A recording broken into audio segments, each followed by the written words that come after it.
Looks like we've begun, and so we'll do the usual test to make sure the audio and such is working as it should. Looks like we've begun, and there it is. So we're all done testing.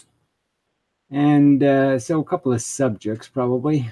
One related to the CNPS video conference where a guy went on for on and on really on perpetual motion without I mean, if you listen to him for the first 30 or 40 minutes, you'd say, oh, this is reasonable.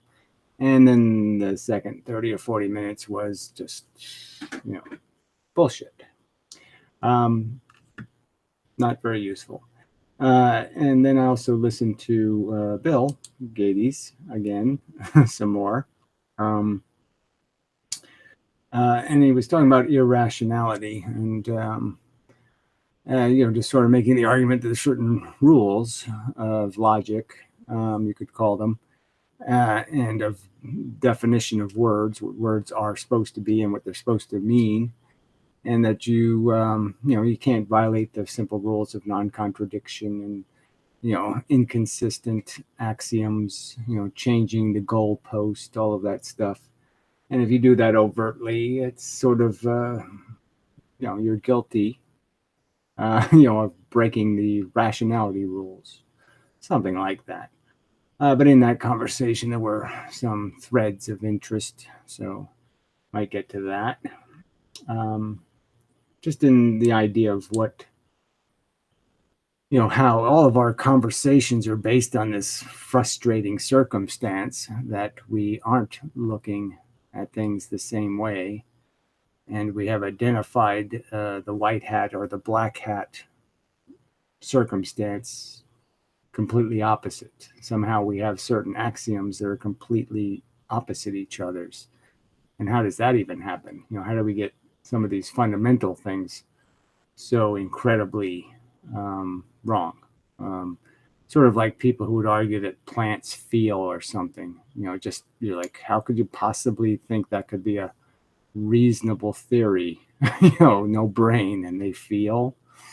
First off, the idea of even creating a synthetic thinking machine that would manifest feelings is even difficult enough to imagine. That's like inventing a computer accidentally and it feels somehow.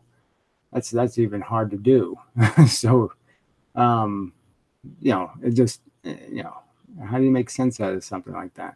And then the opposite, like a Bill Gates, who kind of doesn't take into account the sensate experience when he makes some argument that somehow we should value animals based on their utility to us, and not give them fair rights to life, if that's what we're going to call it, to sustain their existence. So yes, cows should be continued to be forced to play a redundant and horrible game, and some other wild beasties shouldn't be because they're not useful. I mean, that he was making that kind of argument.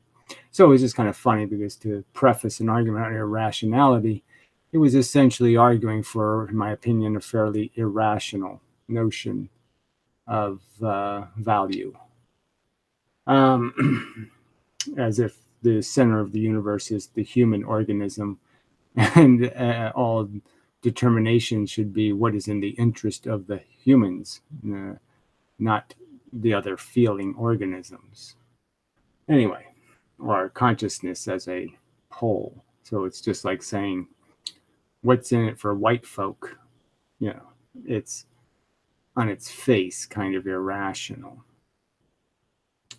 So anyway, so yeah, it's more philosophy, which I really don't want to do on this channel. So I will attempt to evade getting into anything complicated. Bugs. Anyway, yeah. So we'll just do comments first, which are always fairly disappointing. All right, we'll do these idiotic ones first, I suppose. Why is there not one person here questioning whether or not this guy is the real Miles Mathis? So I've never made a video claiming I was Miles Mathis. I've only made videos claiming I'm not Miles Mathis. I've never used Miles Mathis in any other way than he's another person. I've never said anything or implied anything or done anything to in any way ever imply that I'm Miles Mathis. It's just an idiotic, only an imbecile, only an irrational person could watch my videos and conclude that I was Miles Mathis. It's just, that's the only way it can happen. When his site claims that he is not on YouTube, yes, he's not on YouTube, clearly. And if he was on YouTube, he'd have a channel called Miles Mathis. He wouldn't have a channel called Draft Science. They're insanely stupid people. And he says, who is this guy? I mean, the channel has a name. Does it matter who I am? I mean, that matters to you? If I give you my name, that'll somehow solve it for you? That, oh, now it all makes sense. People are just so pathetic. FYI, the person in the video is not Miles Mathis. And again, how and why would somebody think I was? First off, as Miles Mathis states, he's had a goatee for 10 years or more. Maybe 30 years, I don't know. So yes, I mean, any person who has long blonde hair has to be Miles Mathis now. Is a Miles Mathis impersonator. Is that the logic you people go by? So anybody with long blonde hair is a Miles Mathis impersonator. Amazing. If interested in the papers or theories, go direct to his website and cut out the middleman. Yeah, I wouldn't be a middleman for Miles Mathis. I've pointed out his theory is shit. And, and some of his arguments are irrational and insane. And he's also pretty much an anti-Semite. So, I mean, lots of reasons not to pay any attention to the theories of Miles Mathis, who often just, basically smears shit on any good stuff he has. He basically just smears shit on it by doing stuff that's just so shitty. He plays in shit. He's a poo eater, pretty much. Anyway, just amazingly stupid comments. Anyway, so this guy says physics with, I don't know, piles of turd. I don't know what these things are. I can't see what those icons are. I hate emoticons. I just fucking hate them. So what's the point of it? I don't know what that means. And then this guy responds to him by saying amateur Asperger science. Another, whatever it is. A pile of poo or something? I don't know what that is. You're both fucking retarded. I don't know what to do. I mean, okay, I won't block you for this, but I mean, it's just, what are you wasting my time with this shit for? And then Skid Row Radio, who often is just, not exactly on the subject. Someone should do a Mr. T on you and get you to the doctor for that arm tard, little spot, could be skin cancer. Just a little spot. It's growing, but not very fast. Ain't getting no plain fool. Here, BA. I don't know what BA means. Drink this funny tasting drink and sleep. Yeah, I don't know. It's the procedure's nothing. You either just freeze it or burn it. I just rather somebody who knew what they were doing did it rather than me. But okay, if I can't find somebody, then I'll just do it. No big deal. What's the worst can happen? I'll die. Oh dear. Like that isn't going to happen anyway. Shit. So anyway, kind of off subject. So anyway, so not a necessary comment really. Anyway, okay, so moving on to subjects.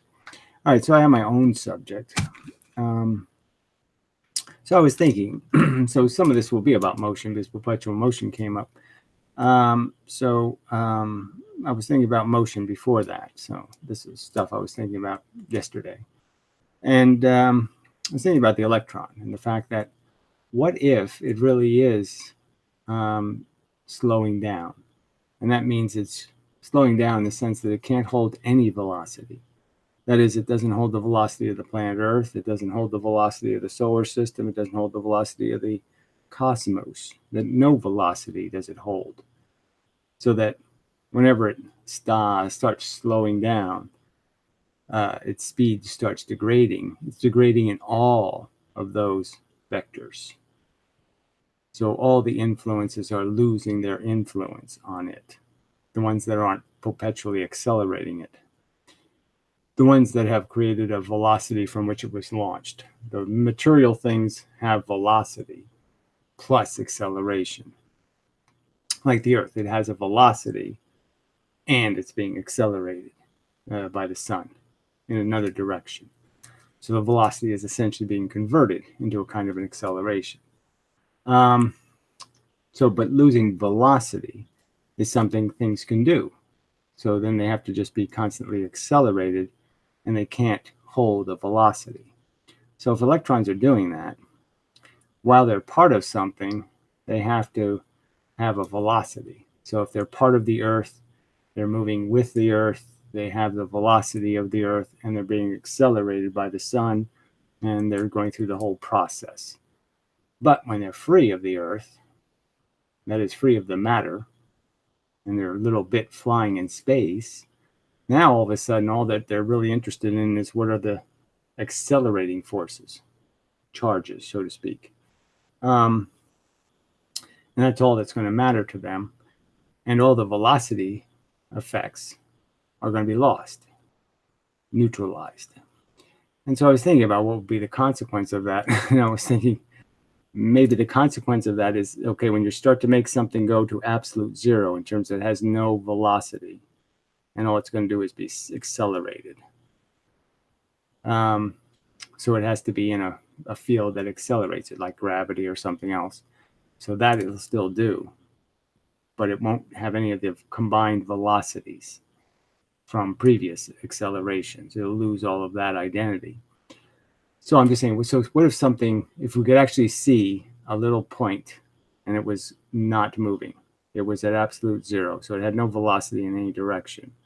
What would it look like to us as something moving in the solar system, spinning on the Earth? What other motion do we have? And then the solar system is moving in the galaxy, and the galaxy is moving in the cluster, and the cluster is moving in the universe, kind of thing. So it's got all these motions. What would absolute zero look like to us? When we looked at it, what would it do? Where would it be going? Because we're going to be leaving it. Okay, we're sort of moving in the solar system like this. We're spiraling through the solar system. And I don't know if that's the right way to say it. As a consequence of being part of the solar system. So the sun and the Earth are moving this way. So this rotation around ends up being a rotation in a direction. So it ends up being a spiral. And the moon and the Earth are spiraling around each other, which is another spiral. So lots of spiraling going on. So anyway, the bottom line was I was thinking about it. And I was saying, yes, it would be moving in directions, relative to us. And if we watched it over a period of time, over a period of a year, we'd end up seeing that we circled it, essentially. We circled that neutral point because we spent some of the time moving in one direction away, and then we spent some of the time moving back, because of our circular motion. So part of the motion would take us in a circle. And then if you think about all the other motions, they'd all be circles. They'd all be something that made this dot look like it was moving in a circle, a big circle. So what happens when you have that little dot in the middle of, say, a cloud chamber, and you have that little point that's achieving no velocity? Well, inside the cloud chamber, all those atoms are moving. Everything's swirling about in terms of molecularly. There's lots of action taking place. Ions are being created, all kinds of stuff's happening in the cloud chamber. And so maybe when they see an electron do this little spiraling, that maybe that's not the electron spiraling, that's the electron stopping and the medium moving around the electron. And that's why sometimes we see it spiral the wrong way. is because it's more about what the medium is doing relative to the electron, not what the electron's doing, or something like that. So it's just an interesting question. This is very draft in the sense I haven't really figured out what that motion would look like relative to the medium.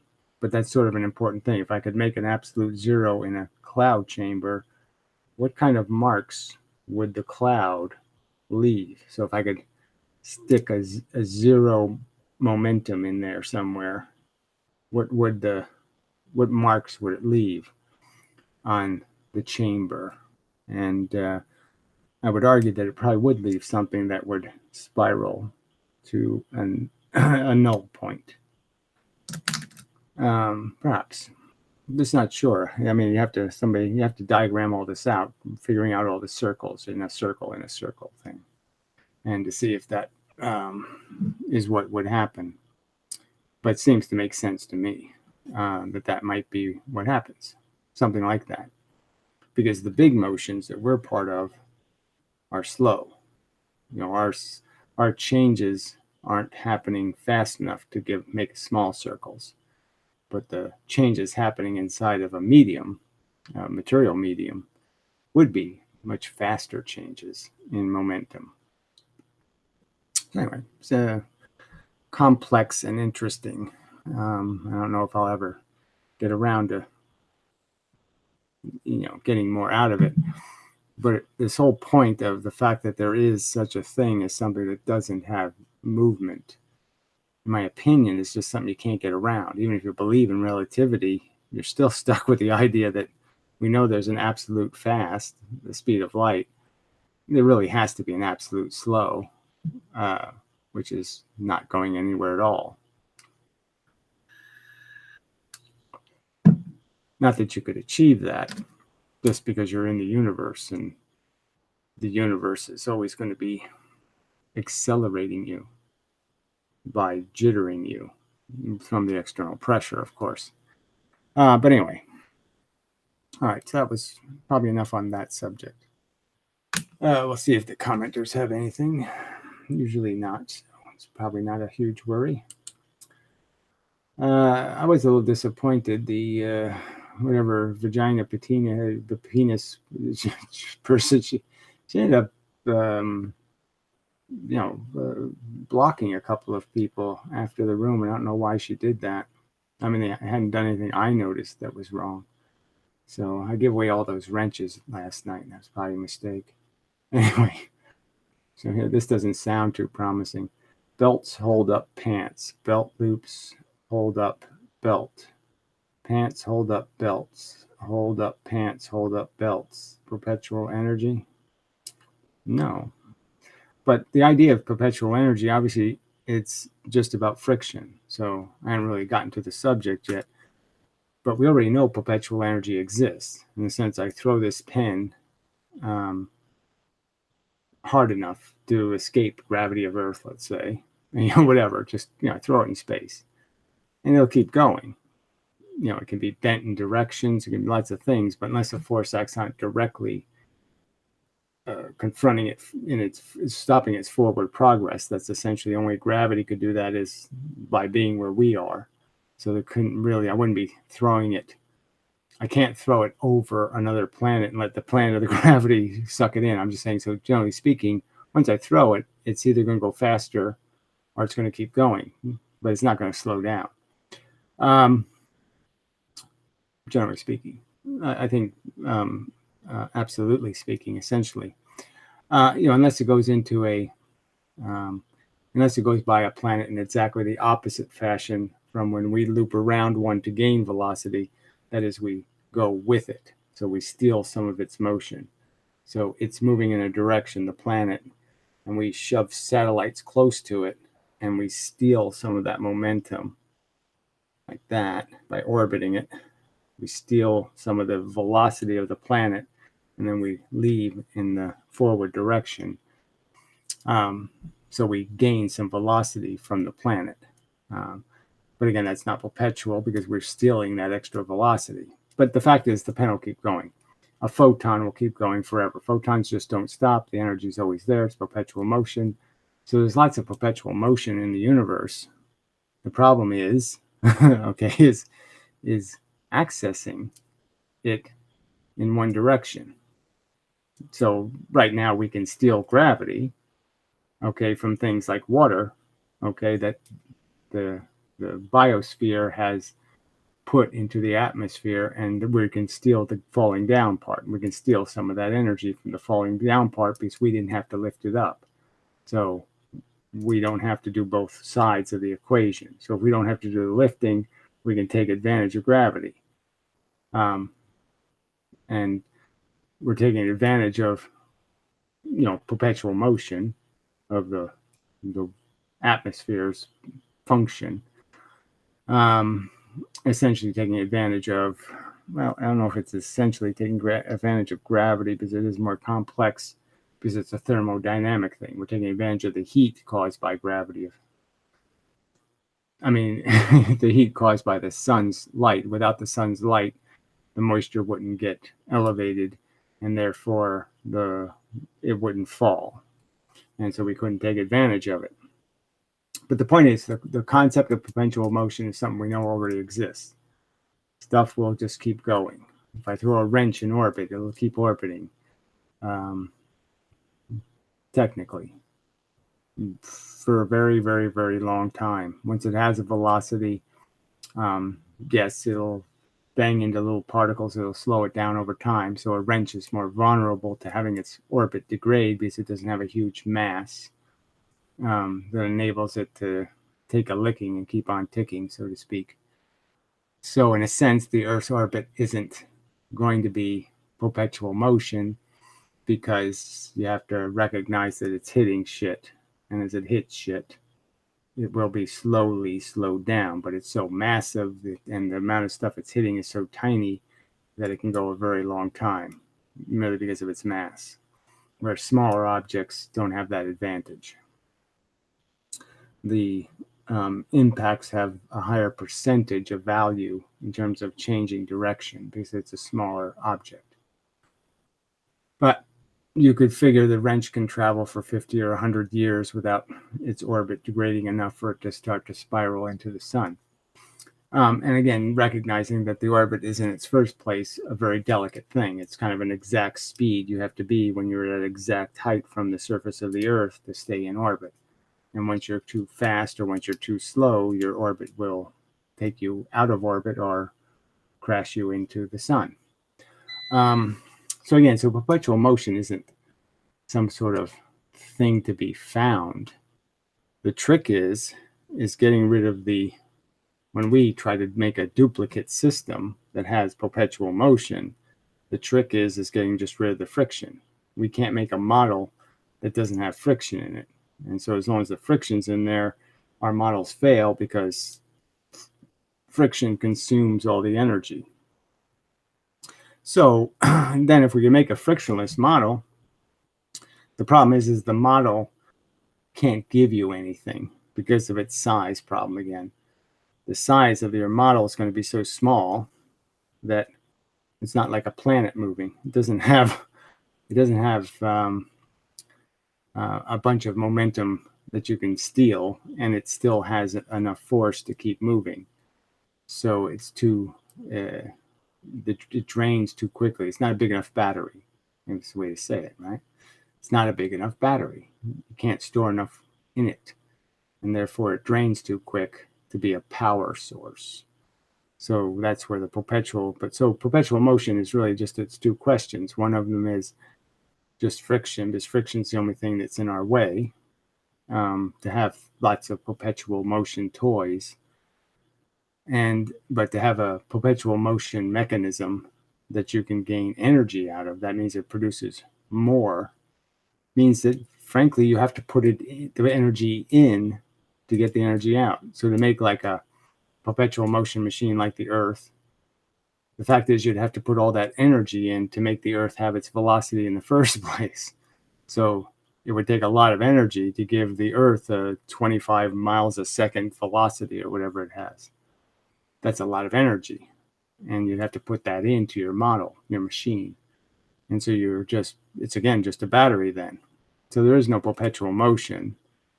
that can create free energy, because the energy always has to be, you always have to do this problem with energy, is that energy does the equal reaction thing.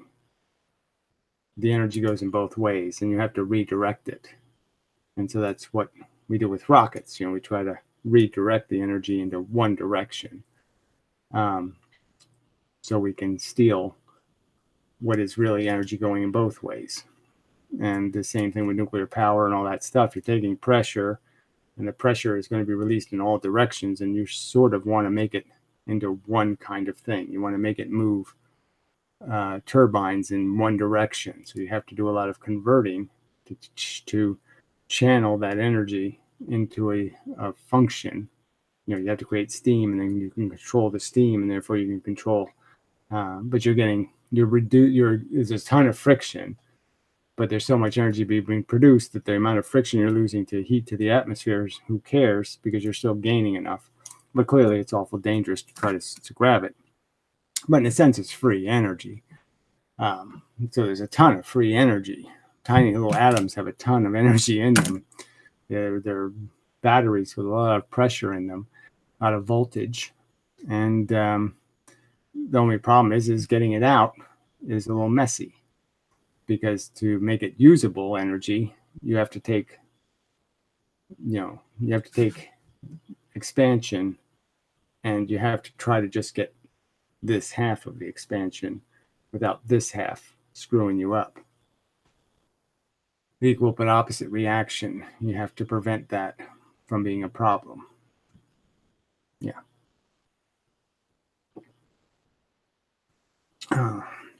Okay. So I think that's a good enough intro into most of the points. Hello. Well, that's not too useful. Can you react to a video? Apparently I can. Yes, it's sort of a proven fact that I can. Can you react to Christian? No, I don't do Christian crap. Azans versus Muslim Azan. No, I don't have any interest in fucking goddamn religious kookery. Can you react to it? No. I know you're talking about science. No, I'm talking about physics in particular, actually. But do you believe in God? Of course I don't, because it'd be idiotic to believe in God. Totally irrational. Against every rule of logic.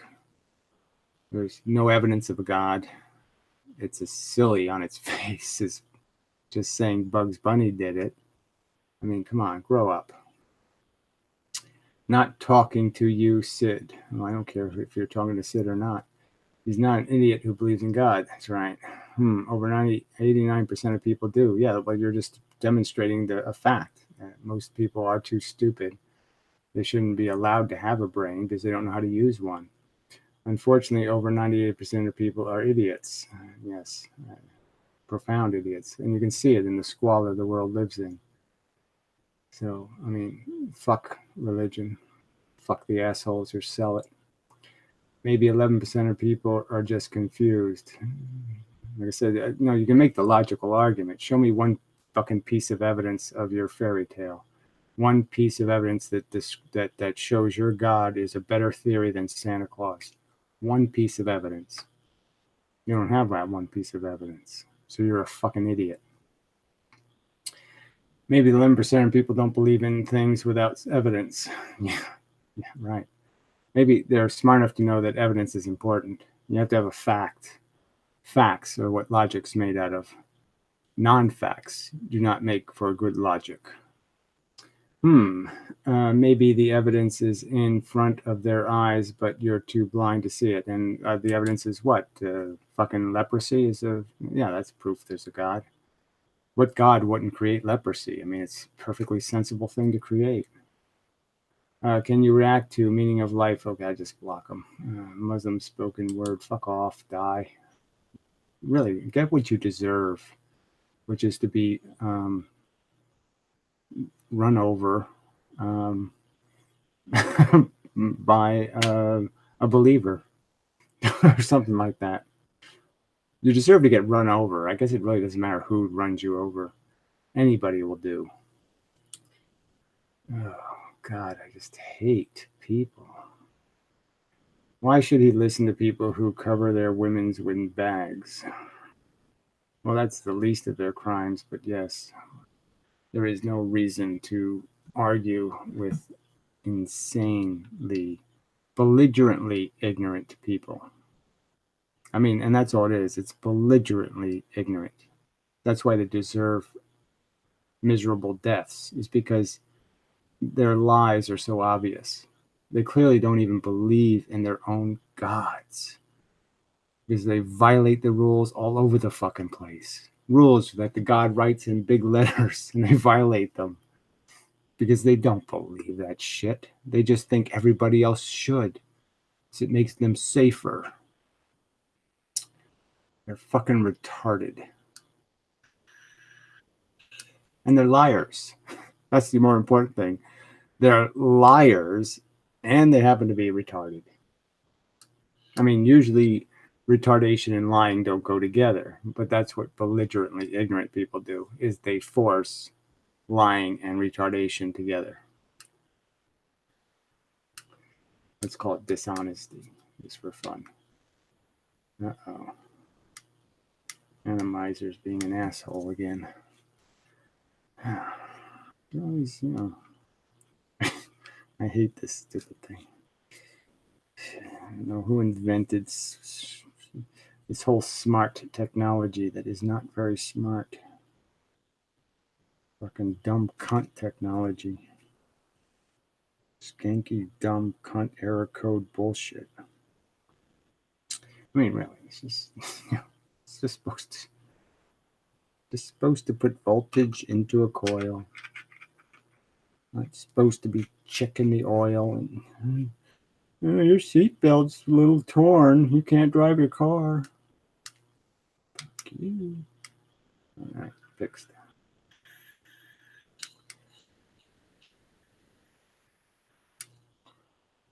Fixed enough for now.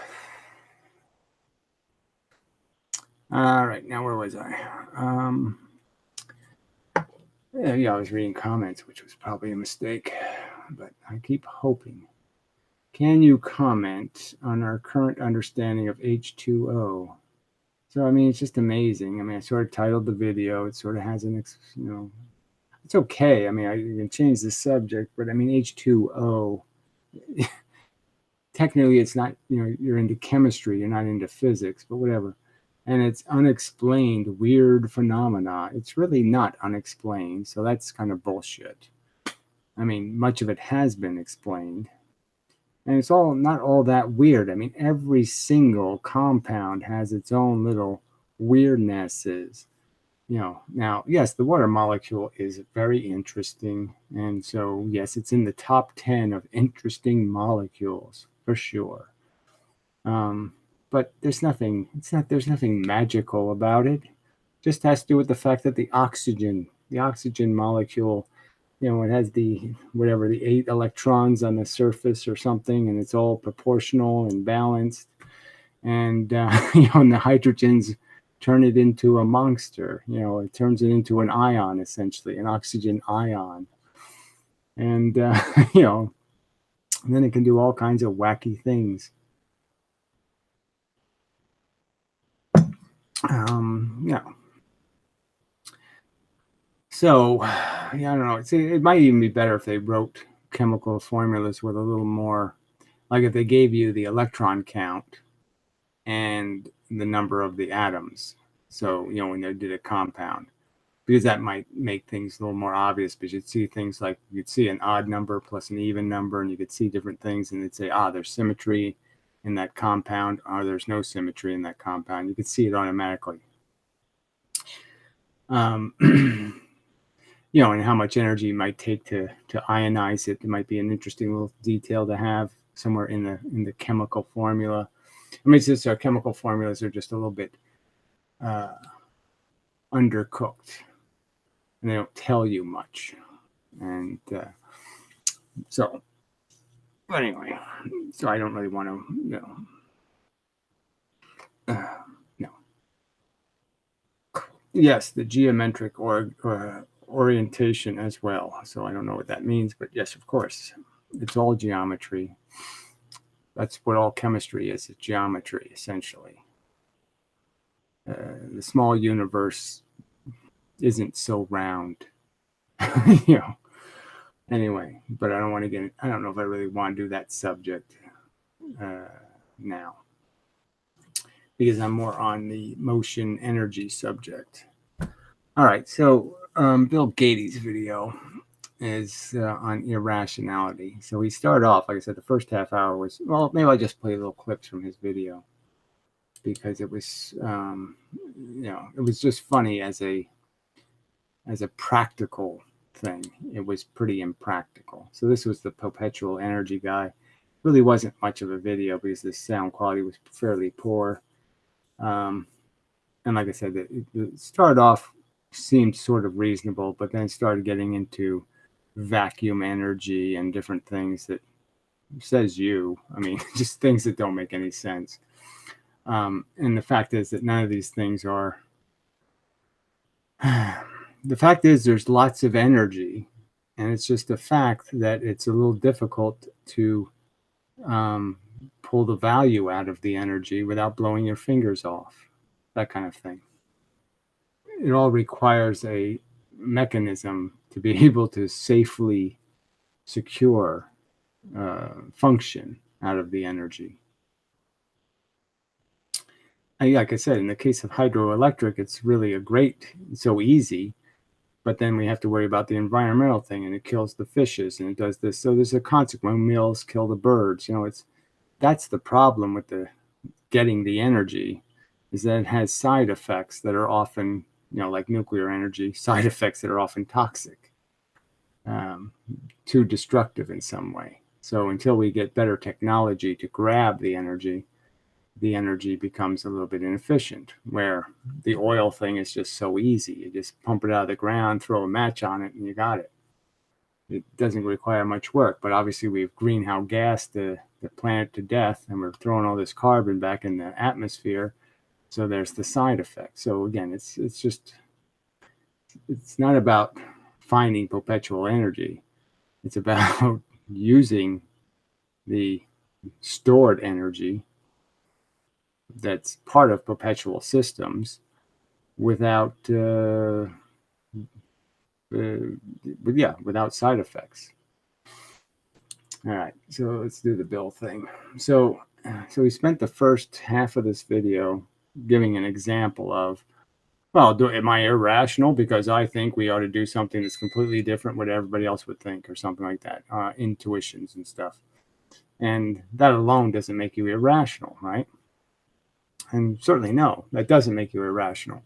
But if I find one of your axioms that's wrong, and clearly wrong, then I can say, well, now you're irrational, because now you can't do logic.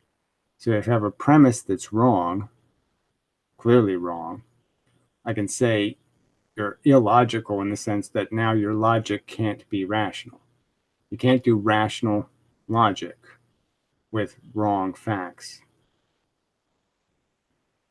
It just can't be rational. Because rational requires you not to be making mistakes, in a sense.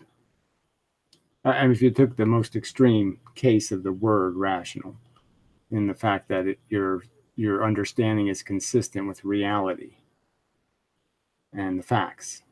So I have to demonstrate that your fact is not a fact, but if I can do that, then I can declare you irrational because you have an irrational premise. And now your logic is corrupt, and you're suspect. At minimum, you're suspect. So there, on my show, there was just more or less a comment that I used today, by sheer coincidence. And yeah, the question is, what is rationality? I'm going to introduce the subject with a topic that I discussed. I think it was yesterday. I started the thread over there at the National Scientific Group, and it goes something like this. I made a statement. The statement is in relation to the fact that they shot a polar bear in Norway.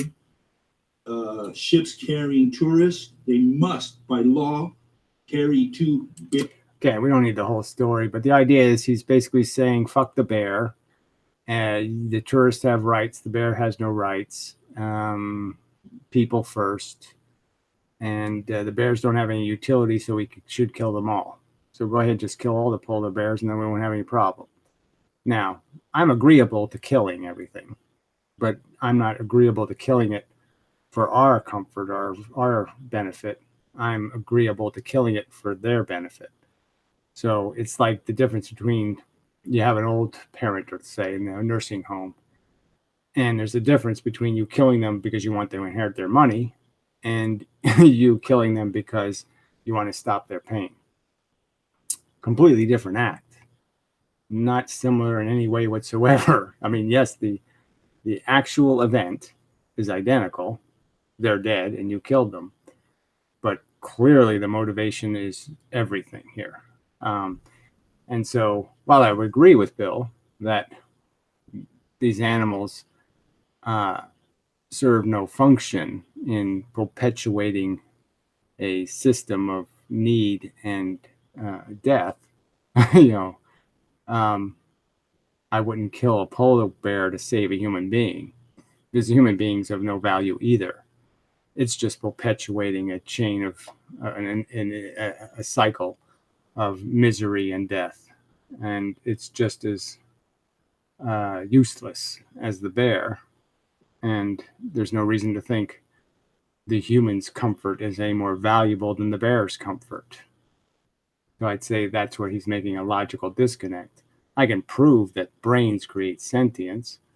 I can prove that there's nothing special about our sentience, that we're not doing anything special, that the dogs and cats have emotions, that they dream, that they experience their lives, and we do too, and that there's no, I can't make a rational argument saying my discomfort's more important than their discomfort. There's no rational facts that point to that. That's just a God theory. That's just made up. That's just a bigotry. So, yeah, so I totally disagree with what he's saying. And I'd say he is irrational in the sense that he has, for some reason, apportioned a huge value to a silly tourist and no value to the welfare of a bear. And there's no rational reason for that bias. The bear's interest in comfort is just as meaningful as the human's interest in comfort. And clearly the human is the trespasser. Air guards. All right, so we'll jump ahead. Shins of the back shins of the of this buffalo, and he was in buffalo was still quite strong. So he's talking now about a lion and a buffalo fighting to the death, so to speak. You know, the death struggle for its dinner, and how it happens over how this one event took 24 hours for the buffalo to finally succumb to its injuries and die and become a meal. And he says the lion's got to eat. Well, that's not an excuse. That doesn't make the buffalo's pain and suffering all okay now. It's okay to have pain and suffering. So that's irrational.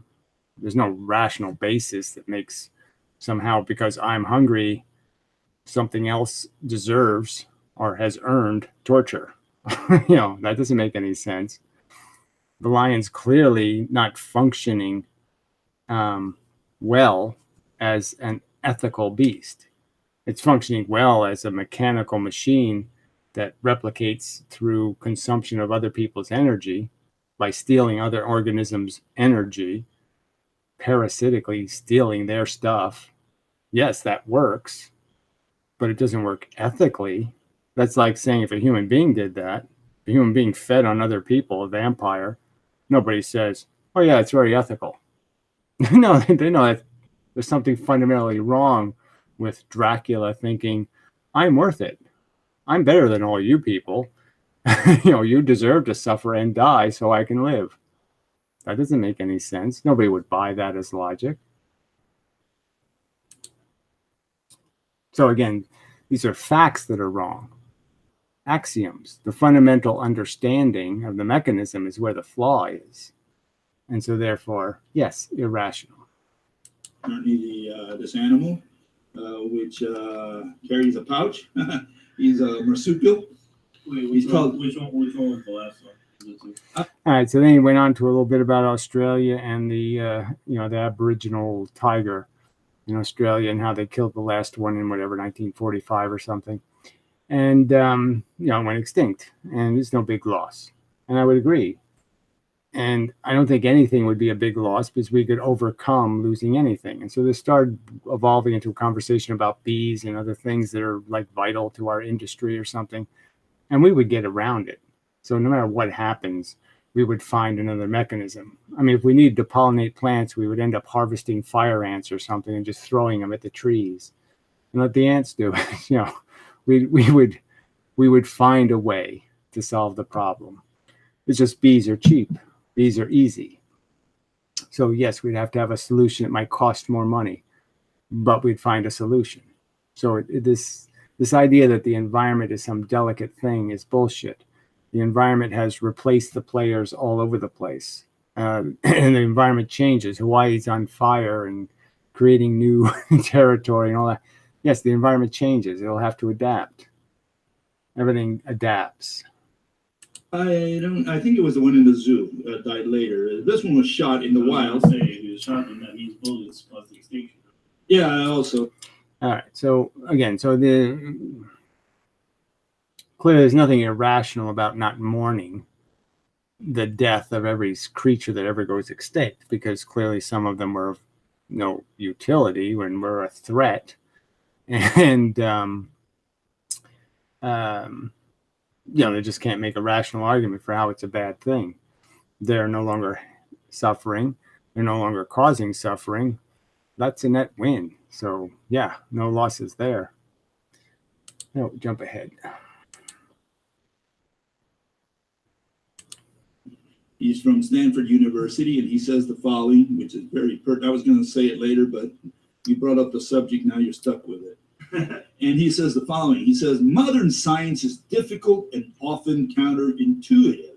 Where intuition and common sense failed, they had to create new forms of intuition, mainly through the use of abstract mathematics. Right. And this just seems like this is obviously just a rationalization to defend a theory that doesn't have any substance. So, modern physics has replaced the old obligation to draw you a picture, show me, with, I'll show you a formula of consequences, not of causes. And that's all they have. And they say that's all we need. And because we're just about utility. We don't care about knowing the truth. We're not really researching the truth. We just want utility out of our science, essentially, is what they're saying. And we'll just live with the God theory. We don't care as long as it works. As long as it's a benevolent God and it's a bunch of fake notions of morality, who cares? Let's just hold on to that and fuck the truth. And that's all modern physics has done. So this is when he does get to this subject. So yes, it was only 18 minutes of the video that he was talking the other rubbish, I guess. Just seemed much longer because he was saying things that were really quite disgusting. Again, the whole idea of it's okay to abuse cows, but it's not okay to defend the existence of organisms that have just as much claim on respect as we do. So anyway, mainly through the use of abstract mechanisms. I'll let him read the rest of it. No kidding. When common sense fails, uncommon sense must be created. Yeah, so, I mean, this is just mushy talk, right? Because we know that common sense, when most people say that, I think they're thinking not what everybody thinks. That's not common, in that common sense. They're thinking in general sense. They're thinking that the most basic, obvious facts of life. So it's like an obvious sense. The sense of the obvious fails. Not common sense. Because obviously the common is fails to have any sense, because as pointed out in this, by my commenters here in this video, 89% of the world has the insensible notion that some fairy princess in the sky is running their life. I mean, there's nothing sensible. Can't call that anything like a common sense. That's a common fucking brain fart. That's a common failure of sense. So, yeah, common sense is kind of this has nothing to do with common sense. It has to do with rules of logic. And the rules of logic are that vacuous facts are meaningless. Anyway, human cognition. Let me read the rest.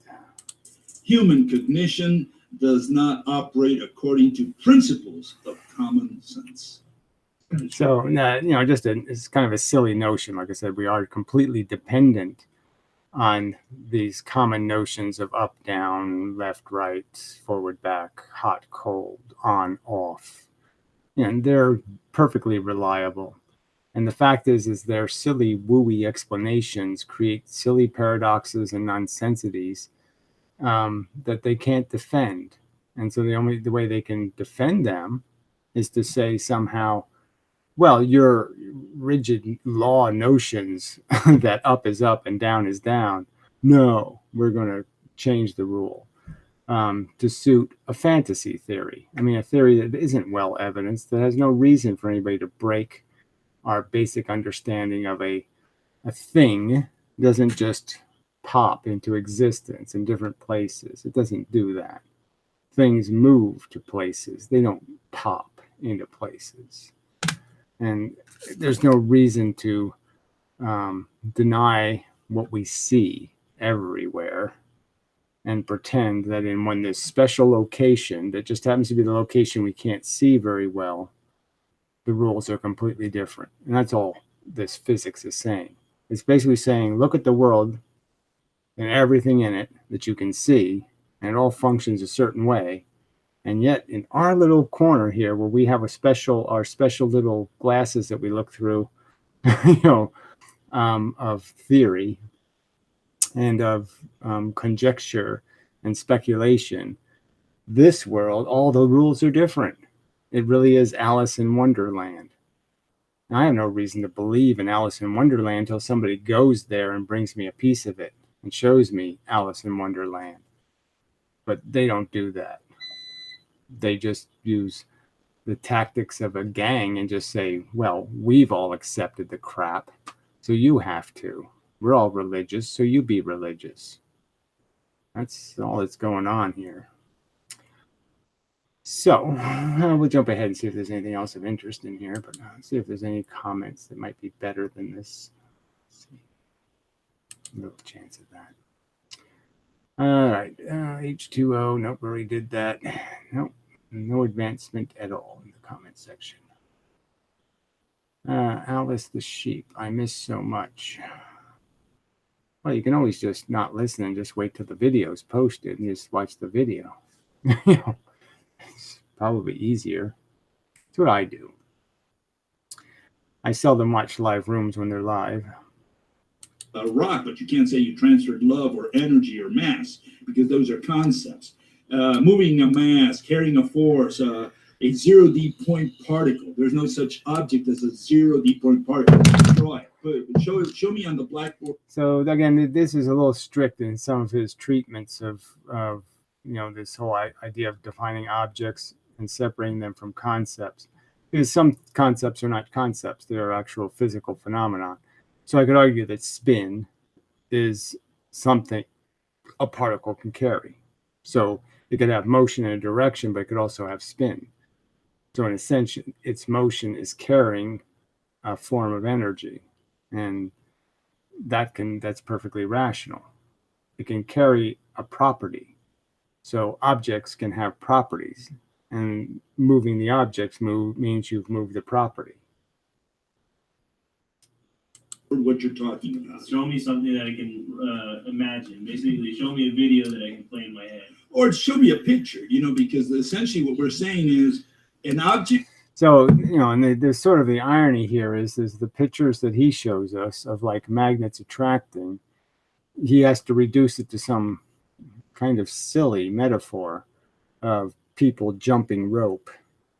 And and the ropes banging into each other or the ropes locking into each other. And somehow that is creating all the energy we see in a magnet. A bunch of little ropes are flying around and the ropes get tangled and that pulls them together, or the ropes bang into each other and that pushes them apart. And that's not much of a picture, in my opinion. It certainly doesn't explain what I actually experience holding two magnets. Is an image of something. You can present the object itself, a statue of it, a mock-up or whatever, or you can draw it and say, look, this is a rock, okay, or whatever. And so I look and I say, okay, I know what the word rock means. It means that thing you've got there. But if I say 4D space-time, 4 dimensions. Yes, well, if you say something like fourth dimension, and yes, there's no way to create a reasoned something that you can compare it to, because there is nothing to compare it to. It's invisible to us because there's no, our brain doesn't do it. It does forward, back, up, down, left, right. It can't make something else. All right, anyway, moving on.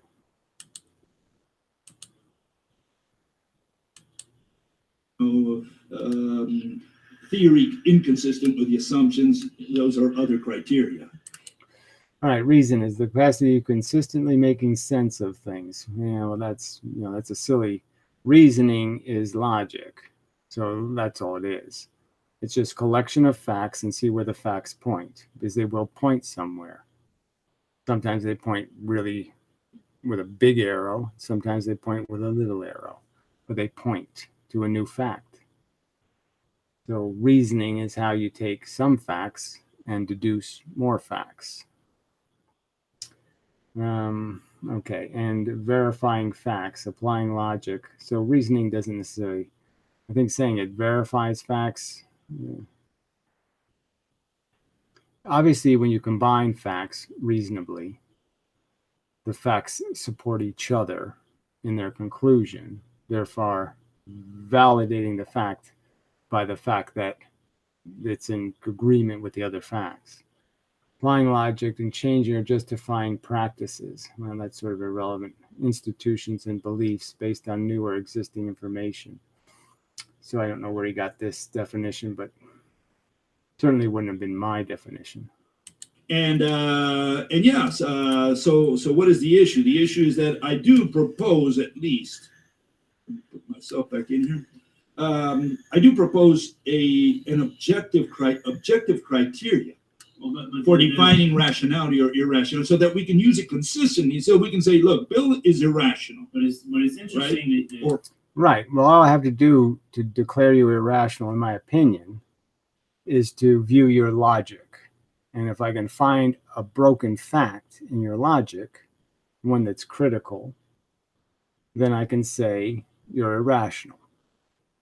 Because without the broken fact, none of it ties together. The arrows don't point where you're pointing. Your conclusion is not supported without that key wrong piece of information. So if I put the right piece of information in, it won't point to your conclusion. And I can say that's irrational. Irrational. This distinction between definition and criteria, you kind of have that with object too, where you don't really define object, you really just give it. So the criteria of rationality, again, would just be every subject would have its own criteria. And the criteria would just be a consistent and accurate definition of the premises. So we're always stuck with the premises. So if I argue with somebody about ethics, if we're not arguing from the same axioms, my axioms are plants don't feel, rocks don't feel, brains create the conscious illusion, and plenty of mammals, and feelings came long before abstract thinking. So the feeling part, the part that has the real value, the part that can be tortured, that part exists in all these other animals. They can experience torture. And so their welfare is just as important as our welfare in many cases, because their capacity to manifest these unpleasant and nasty sensations that are really one of the key pieces of value. So those are my premises. I don't see how anybody reasonable says those aren't accurate, or that those can't be accurate. The evidence supporting them is massive. So,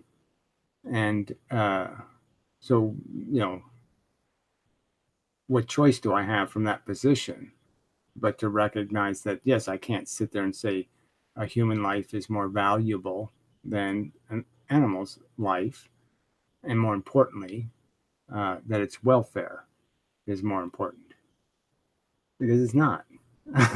Torture is torture. Just doesn't matter who's doing it. Just doesn't. I don't think a rational argument can be developed to explain how it matters for the experience itself.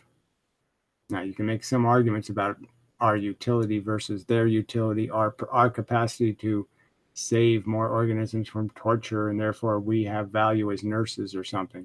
But that's obviously not what we're doing to the world. We're not rescuing anything. We're not saving things from torture. In many cases, we're just perpetuating it because we're trying to save their lives by torturing them. And we do this to old people. We torture them, saving their lives. It doesn't make any sense. We throw out the baby, the torture, to impose torture to preserve the bathwater, which is a life that doesn't mean anything. The person isn't even there most of the time. Just the feeling thing. The ape is there, but their character is gone. And so they're just a feeling thing.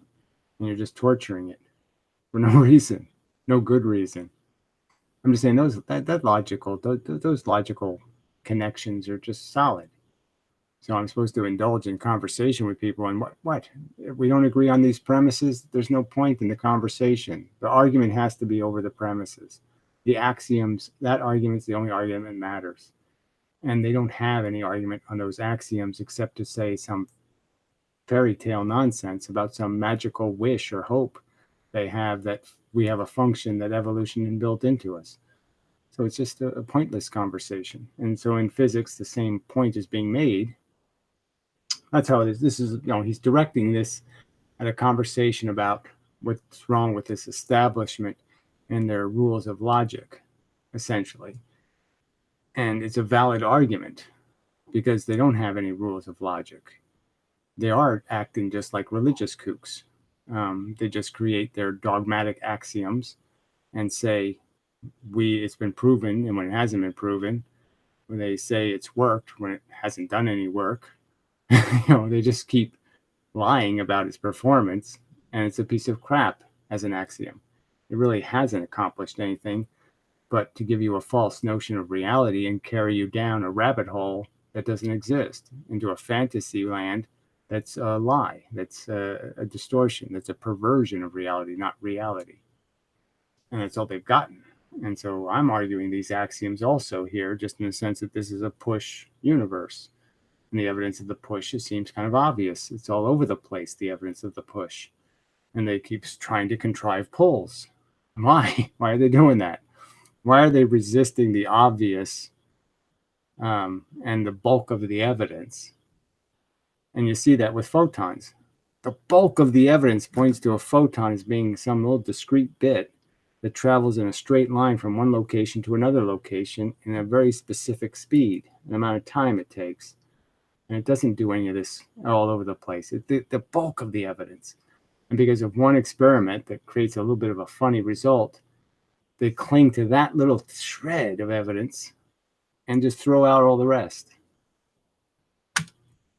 No indication of anything waving or bobbing or weaving. Bulk of the evidence. So, clearly it's just they're trying to defend very poor axioms, very poor choices in their fundamental understanding. And I'd say they're just as glaring as some idiot telling me plants feel. I mean, physics saying Heisenberg, subatomic particles, so photons and electrons and even atoms don't know where they are, that they're just popping into existence, and they can pop into existence in any location depending on when you look at them. It's just as bad as some idiot telling me plants feel. It's just as there's no evidence of this nonsense. The criteria. But that is a definition for the word object. But what I'm saying, at least we can use that more or less objective. My point with the criteria thing is with definition, it's like, but that it's like definition just seems like you just pull it out of your butt. But criteria. Right. So they didn't even touch upon the life thing. They mentioned life, and you can pick lots of words and say they're so ambiguous, and they have so many criteria. You could list all the different ways you could say it qualifies as a living thing. And clearly the way we've used the word, there's no way you can reclamate the word, because we've already used it to describe things that are fundamentally different. So again, my cells they're living organisms, and yet somehow I'm a living organism. Now those two things, this little cell swimming in seawater, is so distant in terms of machine from what I am.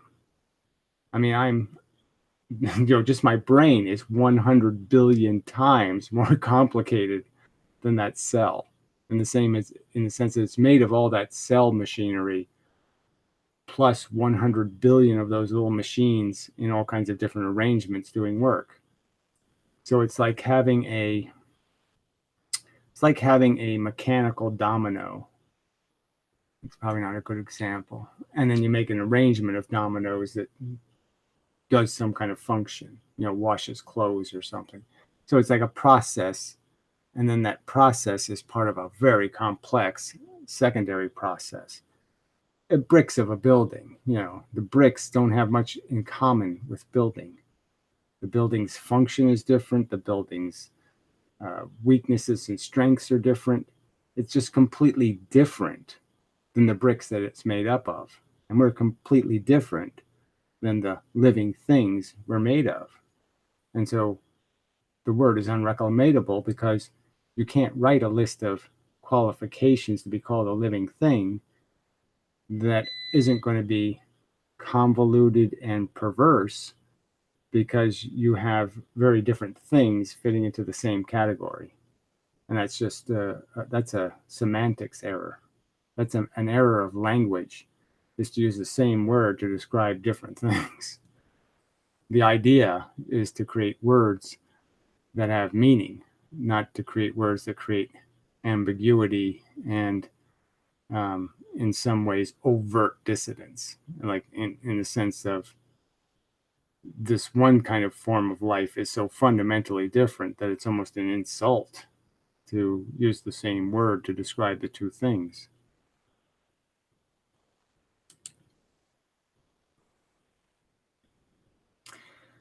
So they use the word criteria a lot. So that was the bottom line kind of conclusion, that rationality is just based on the criteria you choose to define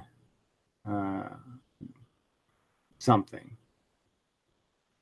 And I could argue that if we're going to use the word and mean it, that you first have to have a rational language before you can have rational conversation.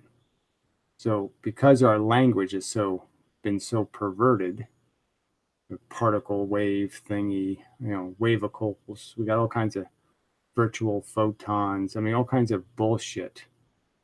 That if the language is going to be that broken, then you can't do rationality, because you have an irrational language full of crappy definitions, either too ambiguous or too abstract, bent space, bent nothing. It's oxymoronic. It's so bad. Call space something else. Don't sit there and claim that something that was always nothing is now something, and let's pretend you're not going to call it something. You still want it to be a nothing, and you're saying it has properties. The nothing has properties, and its property is not being nothing. The properties of nothing is that it can be bent.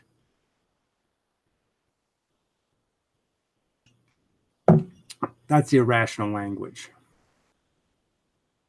There wasn't really a definition. That's how it isn't a definition. When you have a circular definition, all that means is you haven't given it a criteria. Right. So the other argument was about semantics in the sense of just using synonyms for everything.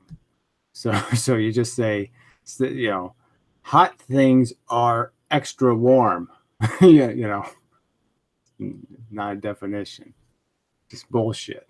Just evading the definition by putting another abstract label that has no definition.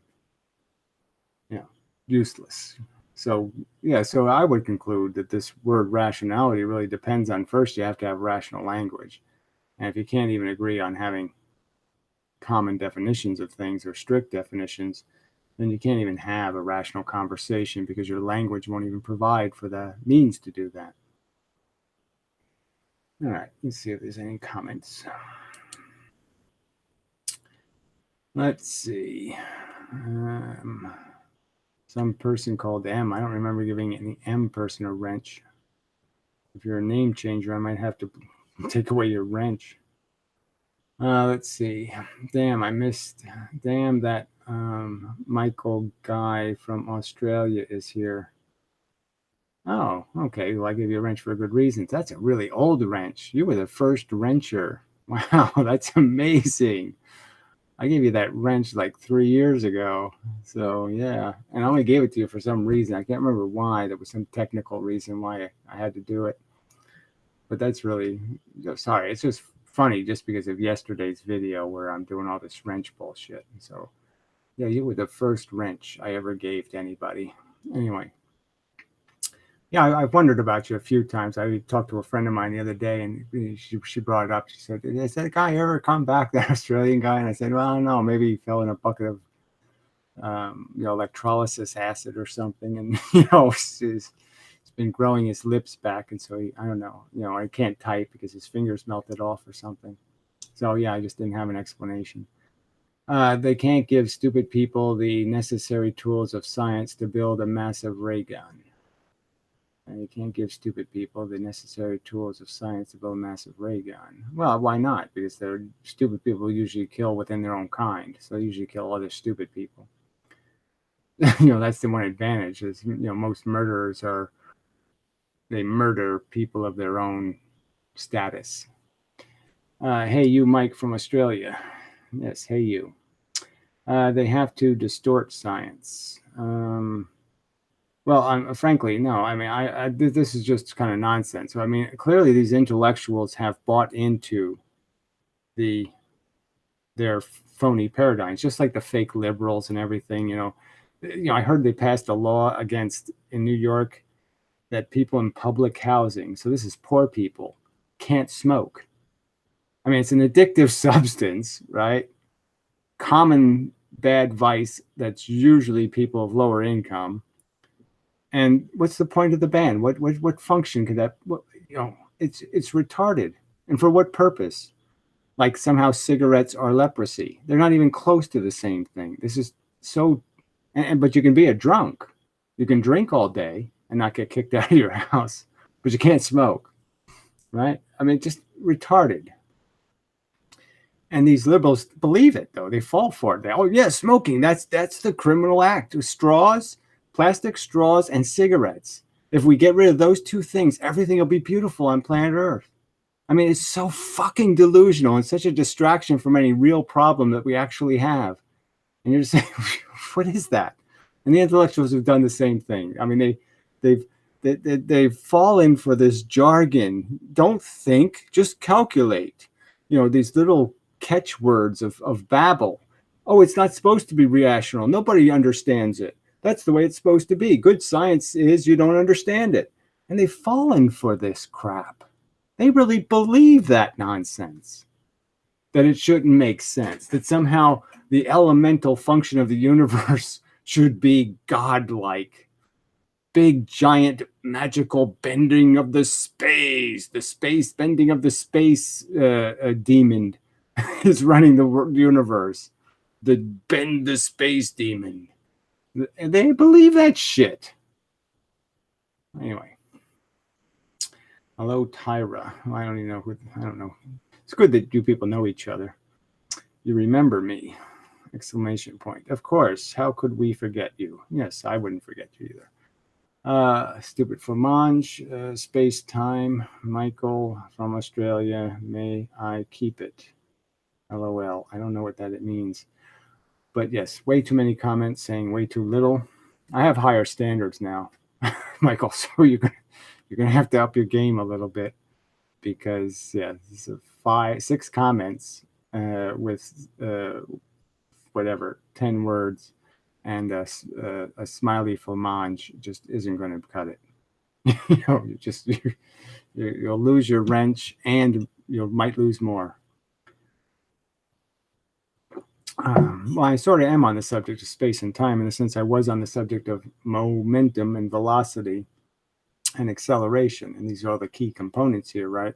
And the simple truth is everything that happens at the speed of light, which means logically there's nothing jumping anywhere instantaneously. It has to travel somewhere, and things that have to travel somewhere are things. Only things have the obligation to travel somewhere. Things that aren't things don't have to travel. They just poof.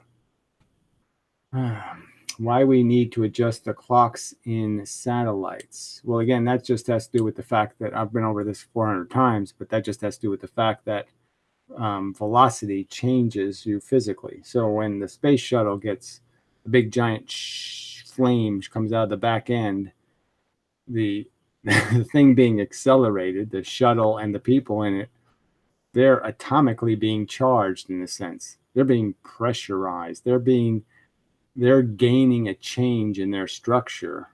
And that change in their structure means that everything else their atoms was doing before is going to be doing it differently now, because it's doing another thing. It's moving this way.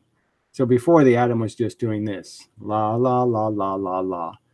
And when you accelerate, it's doing la, la, la, bing, la, la, la, bing, la, la, la, bing. It's taking time out of its la, la to do the bing, and the bing, and the bing, and the bing, and the bing. And that's time dilation. It just means the metabolism of the atom is being changed by the fact that it's being oriented and being forced to move in a direction, which takes time. The electrons have to move. So they can't do jitter, jitter, jitter, jitter, jitter, jitter, jitter, jitter. They have to do jitter, jitter, jitter, go this way, jitter, jitter, jitter, jitter, jitter, go this way, jitter, jitter, jitter, go this way. And that slows down their jitter, jitter dance. So clearly, radioactive isotopes will decay slower because they're decaying based on spirals. They're decaying based on how many times they go around something. And they go around 678 million times and they crash. And so they're going around slower because they have to make bigger circles when they're moving. Bigger circles, bigger circles, bigger circles. So it's slowing them down so they don't get to 1 million rotations as fast, because their rotations are longer circles. Ooh, that's a good explanation. See, the circle, this size circle, you get to 1 million much faster than this circle. Get it? Really easy. So simple a Michael could understand it. Just a joke. So anyway. Get it? Or do I need to explain further? You didn't put a question mark on your why question, but it's a minor technicality. Have I sufficiently addressed the subject? Time is not a thing. Time is a function. Time is just what it takes for stuff to move.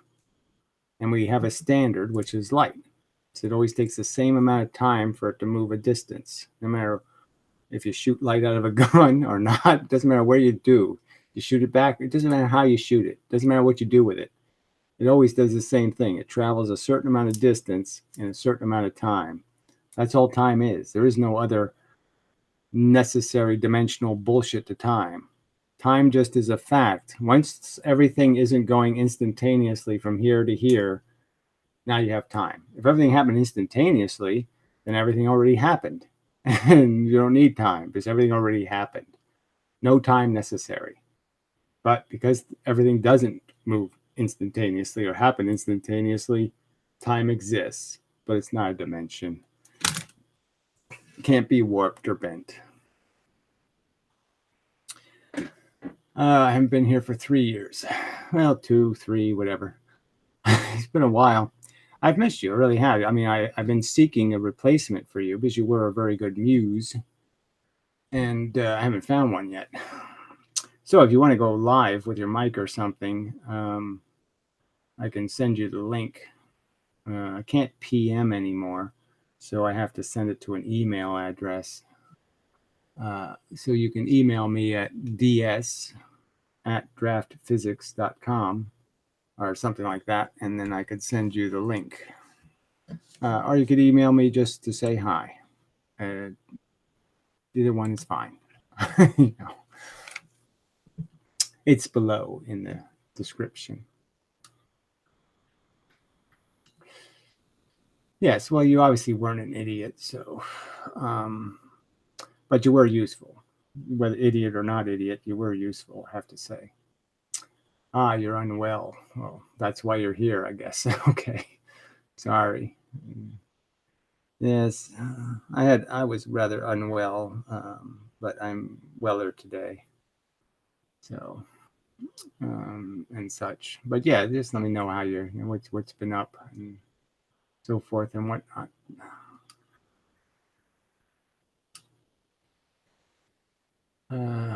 But yes, I am seeking a proper muse foil, whatever you want to call it, something to interact with. To see, the Bill Gates guy has his son, and his son is quite smart. So these are really great conversations. And obviously, most of you don't agree with me because you're obviously not watching these conversations. But his channel is Rational Science. You can see it there. I should put a link in the description, I suppose. Oh, I can put links in the chat. So I can put a link to the video in the chat. Chat's gone. What did I do with it? I didn't kill it or anything. These are really, this is the way everything should be dealt with, is in these kind of conversations where two people talk about it, recognizing that they have an audience and they say have an obligation not to be too silly. But yeah, they're just getting to it, trying to get to the substance of it. And they have to be two people that are, intelligent enough to have an intelligent conversation. This isn't, and even though Bill Gates is, I think, has some assumptions about life that are completely wrong, and assumptions about the physical universe that are completely wrong, he has knowledge of many facts, and so he does have much of his knowledge base is solid. So yes, he has some broken little pieces, and they're substantial little pieces that are broken.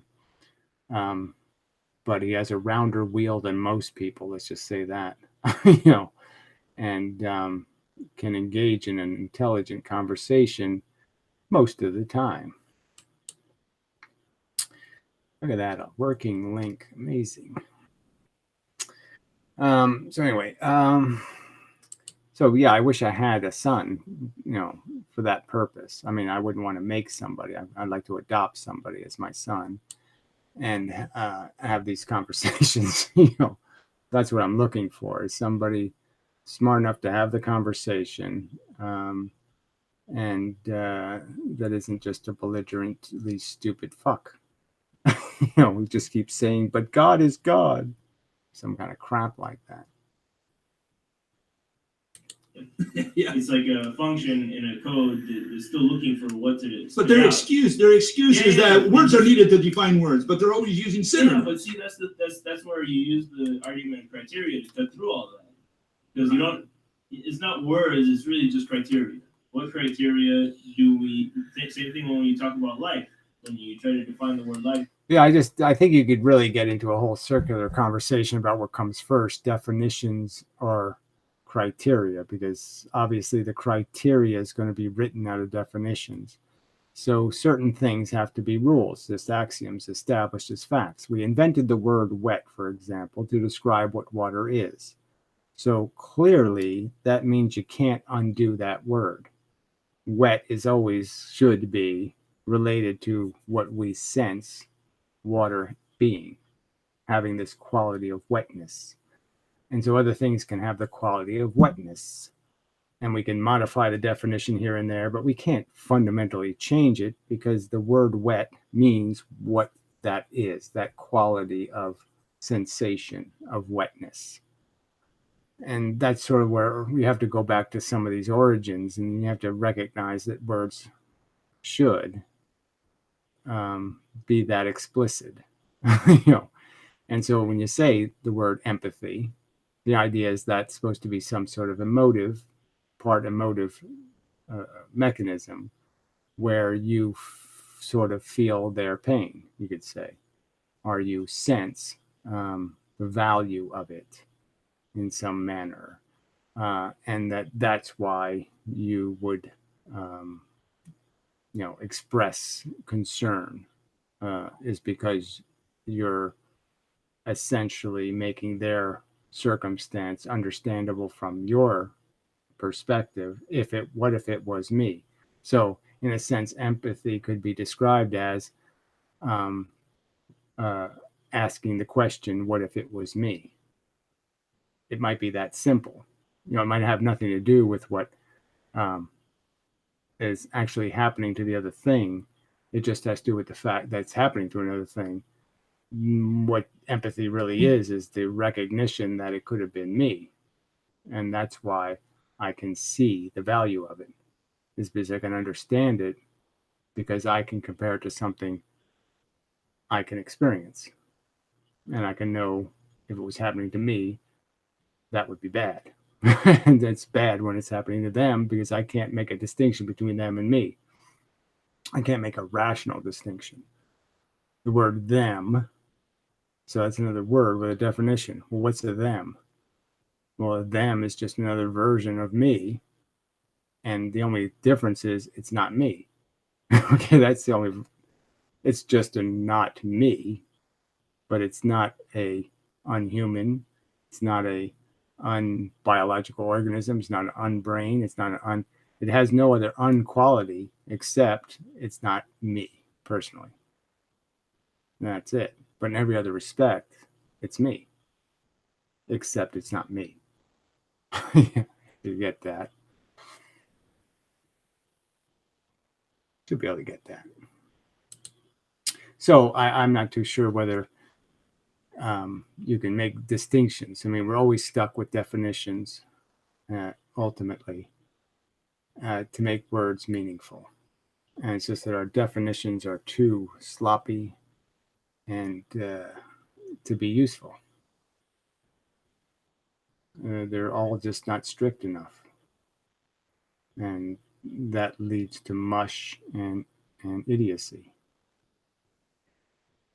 Pretty much. What am I looking for? Is the chat. Gary, regarding HTE Big Bang, well, that's a subject I really don't have much interest in. And the expansion of the universe, another subject I couldn't give a shit about. How come when I look up at the stars, they are not moving apart and seem to remain in fixed positions? Well, because you couldn't see the movement, because the movement is so tiny from your frame. Your frame doesn't have enough time in it. So if you could take a long enough exposure, then you could see the movement.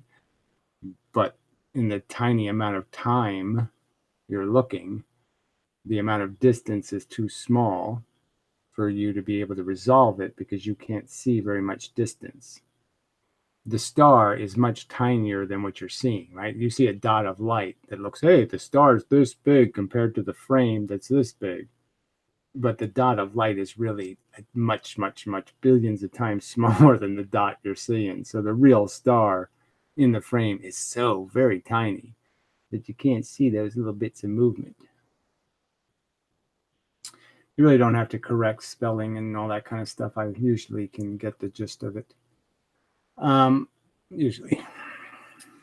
Well, the HTE thing did throw me, but I didn't matter. I ignored it properly. So anyway, but yeah, I mean, I'll just, just to keep you up to speed, I'm sort of doing the physics thing. I'm really not doing the, let's make up a creation story. So I'm really not interested in what created electrons and protons, and I'm not really interested in what created proton force and electron force, which you might not even be aware of. I don't remember how far you were caught up on all the new stuff I did. But anyway, yeah, I mean, creation stories, I just don't give a shit about. So the Big Bang isn't that interesting to me. I don't care whether the universe is expanding, contracting. I don't care whether it's going to die a heat death. To me, these are all pretty meaningless consequence questions. And, it's like if we could reduce the whole universe to a checkerboard and understand the rules of the game, it's just checkers being played on a checkerboard. Understanding who made checkers, I don't think you're going to get that answer. So why should I even look for it? And the answer is just going to be some dumb mechanism made it. The checkerboard wasn't invented by a god, or there's no, because then you have to invent the god. Nothing invented God. So what's the point of the conversation? The checkerboard just is, and all I care about is how does the checkerboard work. I really don't care how it was created, or whether it's going to fall off the table.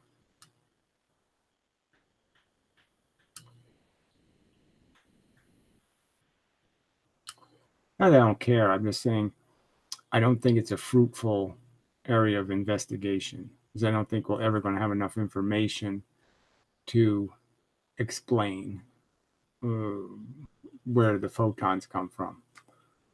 I just don't think we're going to get an answer.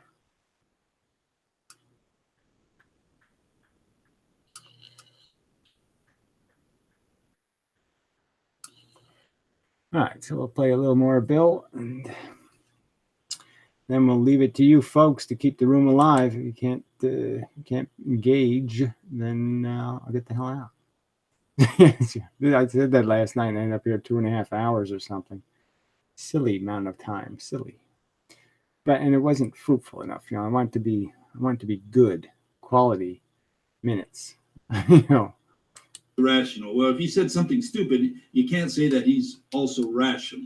But yeah, politics there. Yeah, it is. It is, but because people bring politics into it, they bring their opinions, they bring their beliefs, and but that all stays at the door once the conference. Well, starts. not quite, because once the conference starts, everyone's opinions are at the door. Not quite, because all these guys get medals, get money, so there is a. Yeah, but that's all politics. We're talking about. It is. I agree with. At a conference. All money, all ego, stays outside. The medals. Yeah, well, whatever. I don't even know why they got into that conversation, but I mean, obviously that doesn't happen. Obviously, prestige is a huge influence in who gets to dominate a conversation. So your status, how many badges you have, will dictate, how much you get to direct the trains of the thoughts. So, but whatever. Let's see if we get to the summation here. Whoa. That's not what I intended to do. I can't fix it without doing this thing. I want theater mode, thank you. Probably would be better when I'm playing the video, but not better for navigating. I bring my authority, my medal, keep your medal the gold medal I won at the what is it, at the Olympics. No, what's the prize, Nobel Prize. Jeez. Okay. Well, age. Age does fuck with our brains, unfortunately. I can't say it's an antonym, but it's a word that is not a synonym. And what these people, as you can see here, for the word rationality, the rationality is reason, and reason is common sense, and common sense is logic, and so on. All we're doing is essentially Yeah. using different. So it's all just bullshit because none of that gets to the gist of it. So again, it's a mechanical process. Like explaining physics is explaining thinking. And thinking really is just about collecting facts, you know, and they combine and create a vector. And that vector points to another fact, usually. Sometimes there can be two facts and they won't do you any good. Not enough information, not enough pointing. So you need 3 or 4. And then those combine and say, yes, we're all pointing, like say they could be pointing this way, this way, this way, this way. And it averages out to this way. And this way is another fact here. And when you add that fact, it gets even a straighter line. And then this next fact, and that points to this line. That gets even straighter. So the more facts you get, the straighter the lines get. Something like that. But it's really dependent on the facts. Facts are everything. The axioms, the established, these are my premises. These things are solid in me. And that's really what dictates whether you're going to be rational or irrational. So if you have solid in you, fable, you know, the 3 bears were real. 9/11 was an inside job. Jehovah is God, you know, absolute crap. You know, easily debunked garbage. Stuff that has no evidence supporting it, no facts pointing to it. Just delusions, nonsense, lies, propaganda shit. Nothing good pointing at it. And those are your premises. You're fucked. You're not going to do logic. You're going to do something not logical. Yeah, maybe computers should do all this, this deciding whether a theory is rational or not. We just punch it in, say. Right, because computers won't allow you to have definitions that are conflicting. It won't allow you to have the cells inside of me are living and I'm living. It'll say, fuck you, that definition is retarded. It won't be able to use it. It'll have no utility because it just won't be specific enough. And it won't be nouny enough. You know, it'll be some kind of, you know, too ambiguous for a computer to find it useful. All right, so that's it. I think we've beaten the subjects up pretty well. So now we'll allow you to respond with any questions or comments and see how it goes. No, so far, so bad. So I'll give you like the 2-minute warning or something. Warning. Gives me an excuse to vape.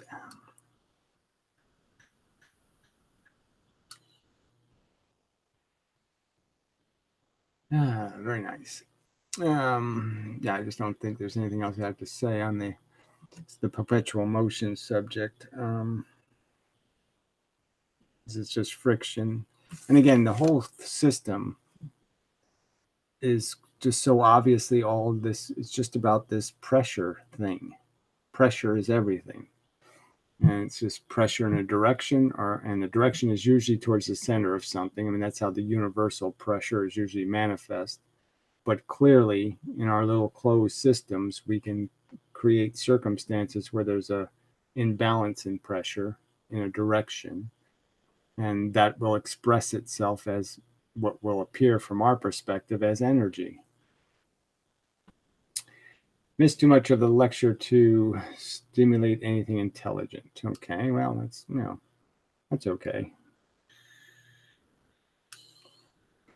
I mean, you know, you're having a good day, so not, yeah, no obligation. There are other people in the room, I assume, and so they don't come to the rescue. That's just the way it is. You know, I mean, I really shouldn't have to go on for hours and hours. I just think the subjects are interesting enough. Like I said, that the perpetual motion thing is just, we all have this notion of what perpetual motion is, and it really isn't a complex idea. It's just the idea is that if there's no friction, things will move they'll just keep moving, except electrons and protons, by the way. Material things will. And we certainly know the photons, it has every appearance that they go forever. There's every appearance of it. I mean, they travel billions of light years across space and they hit our eye and they're just as good as the photons that were just a few feet away. So somehow traveling doesn't disturb them very much. Maybe redshifts them a little, who knows, but mostly traveling doesn't bother them. That's sort of an interesting subject because I did think of that also a few couple months ago. So I didn't talk about it for some reason. So I was thinking about the redshift thing. And so we're really talking about distant objects having this redshift problem. And, there is this idea that in the universe there are some nuclear bits floating around, ions and even little atoms. And they're on their way somewhere, but they're not moving very slowly because there's no immediate gravity to pull them somewhere. They're just remnants from an explosion that have slowly lost their momentum because they've hit little bits of atomic energy. And so slowly the universe has beat them down and slowed them down, and they're just, they're sort of stuck in deep space. Now, if a photon hits them, we think it would scatter, but the argument can be made that it doesn't scatter in a lot of circumstances. So a lot of circumstances where a photon hits an electron, the momentum of the photon is maintained in the sense that its directional momentum is maintained. So you could argue that it would be redshift by the experience of interacting with the atom and hitting the electron and releasing a new photon, and that action in itself may cause redshift. The more that happens to you, the more redshifted you get. And so clearly with short distances, it would be irrelevant, but the longer the distance, the more likely those events took place, and the more likely you're redshifted. Now, it has to be one specific kind of event. Like I said, that the photon maintains its same direction. And so it can't be like light traveling through the atmosphere because that's through a medium. And the medium's like glass. I mean, it obviously, as much as we say the atoms of the gas are kind of disassociated, they can't be too much disassociated because photons are transmitted quite coherently. So when a photon goes through the air, clearly when it hits the air-type molecules, that is oxygen and nitrogen, those molecules are not causing the photon to change direction. So some other atoms would, like if it hit an iron atom, it would be scattered. But when it hits an oxygen atom, it goes right straight through it. So in a sense, it gets readmitted in the same direction. So that's the point I was trying to make before. So we know hydrogen is a transparent gas. So it's doing the same thing. So let's just say there's hydrogen atoms. There'd be a lot of them in empty space. And so it's the number of hydrogen atoms you hit will cause redshift. Now you would think that the short distances in a medium, there's a lot of atoms, and there probably isn't that many atoms in space, but the distances are so huge that, I haven't done the math, but I think if you did the math, you could say that there probably isn't, like say the distance between me and the computer screen, the number of hydrogen atoms the photons are hitting to get from one to the other probably isn't more than the amount of atoms a photon hits traveling through the entire universe, 10 billion years. So I'm just saying it seems to me a viable explanation that the reason why everything looks redshifted is because the further away you are and the more redshifted you are, that would sort of fit with this argument that redshift, tree branch outside, I don't know, might be a bar or something. I don't know. Something's outside. Anyway, I don't feel like looking. Anyway, where was I? Yeah, so the redshift might just be a consequence of the fact that the light has gone through these repeated readmissions. And it might have to do with whether they're ions or not ions too. So maybe if they're hydrogen ions, it's more likely to redshift, you know. But you could just also, yeah, that's probably enough. That's probably enough of an argument. I mean, there's no way for us to establish how fast, you know, in terms of the fact that mediums can slow light down. Well, technically, it's not slowing it down; it just means the light takes time to be absorbed and then readmitted.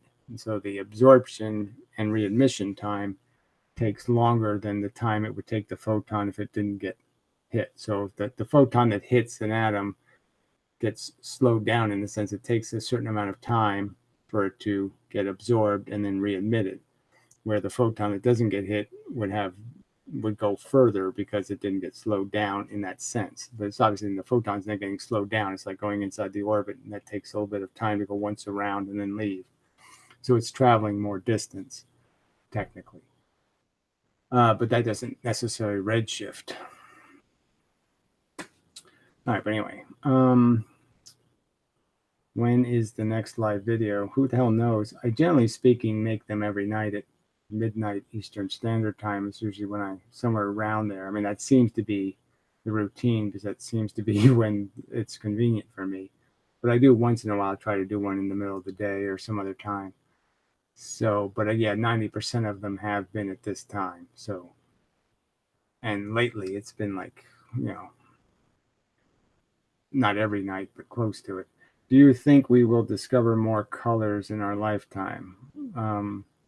Well, in terms of colors, it's kind of a thing how to put that one in reasonable talk. I'm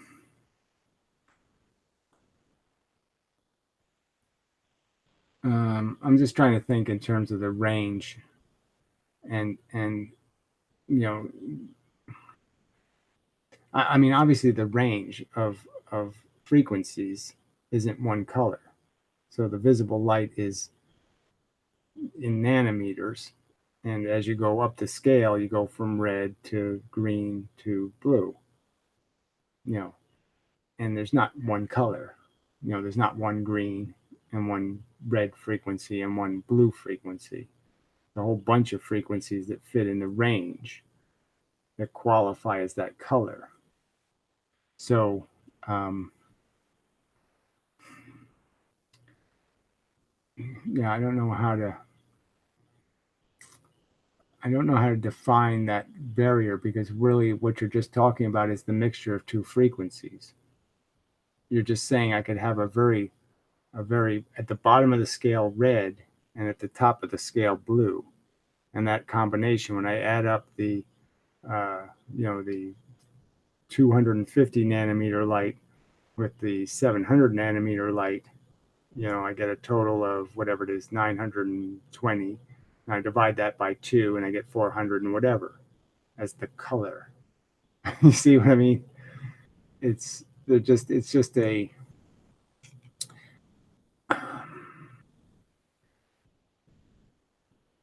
the color is just what it adds up to. You know, I have to think about how to say that better. Yeah. The funny thing about redshift too is that the objects aren't necessarily red, because what they're often saying is the light was actually emitted as ultraviolet light and it gets redshift into blue light. So sometimes when you see something blue, it's actually been redshifted from ultraviolet. So even though it's not redshifted in the sense that it's not gone red, they claim it's redshifted in the sense that it's gone from a very extreme, even invisible light to a visible light. So the redshift is just a relative term for the distance and the direction of slower or lower or higher frequency, the lower frequency. That's a better way to say that. I don't think I need a better way. It's just that, so that's part of the catch here is that, sometimes blue objects are known to have a signature. The spectral lines have been redshifted. So even though the lights you're seeing is blue, the spectral lines are redshifted. All right.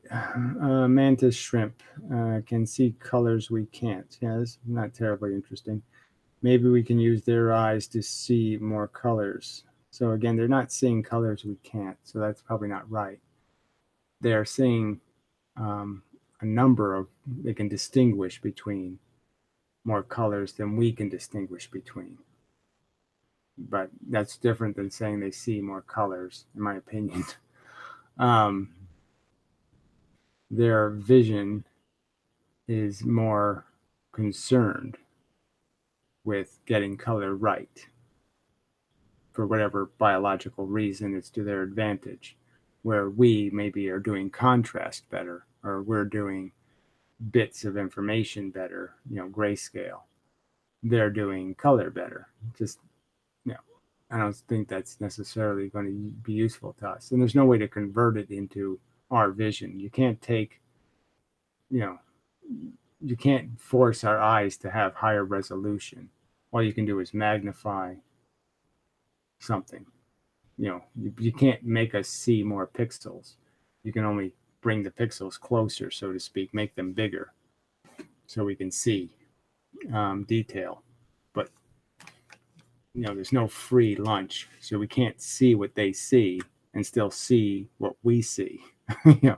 Can't do both. The human eye would need to develop more cones. Yes, that's a good answer. But still, you'd have to convert the information into some other stream of information that you could apply to our understanding to tell us there was more color. But you'd have to use our resolution mechanism. So you'd have to convert the extra colors into more contrast or something and allow that to create more detail that we could understand. But you can't force us to see more colors.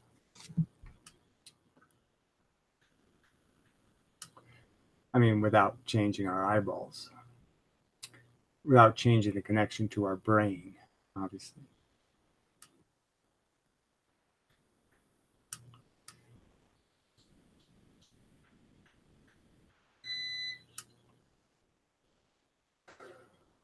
So these are all, there's just so many subjects in physics that are so underdeveloped. When I think about it, I say, gee, there's all these avenues of thought that they just never really explored. And Lesage gravity is just such a classic example. I mean, it's been around for 300 years. I mean, the original theory was in Newton's time. And how little attention these minds paid to saying, gee, this does so much right and has all, these little tiny things wrong with it, this little drag problem, this little problem. And they didn't spend any effort attempting to see if they could resolve those problems, and just discounted, just said, forget that.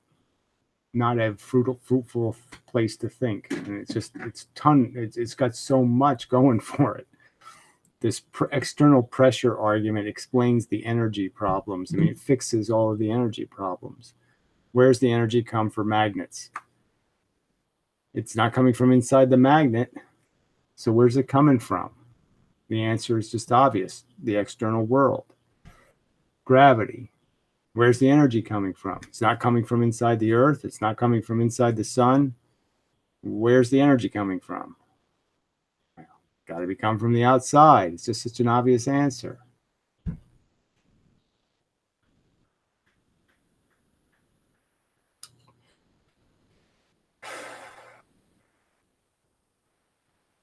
Yeah, I don't know if I'd feel all that bad having a shrimp glued to my eyeballs. I don't know. If they worked better, fine. I suppose. But, I don't, like I said, I don't see any great advantage in seeing more subtlety in color variation. I just don't see how it would make my life richer in any way. Very hard to understand how it would help.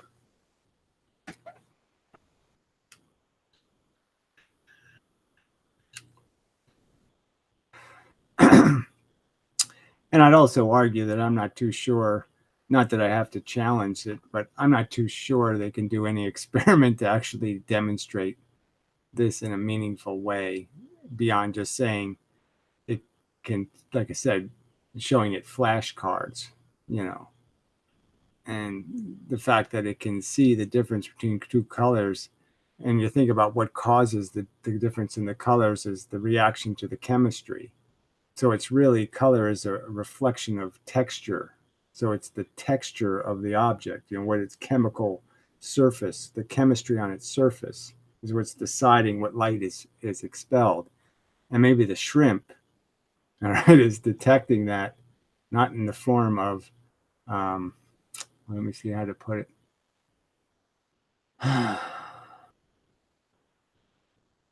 Maybe it's not seeing it as color, it's seeing it as texture.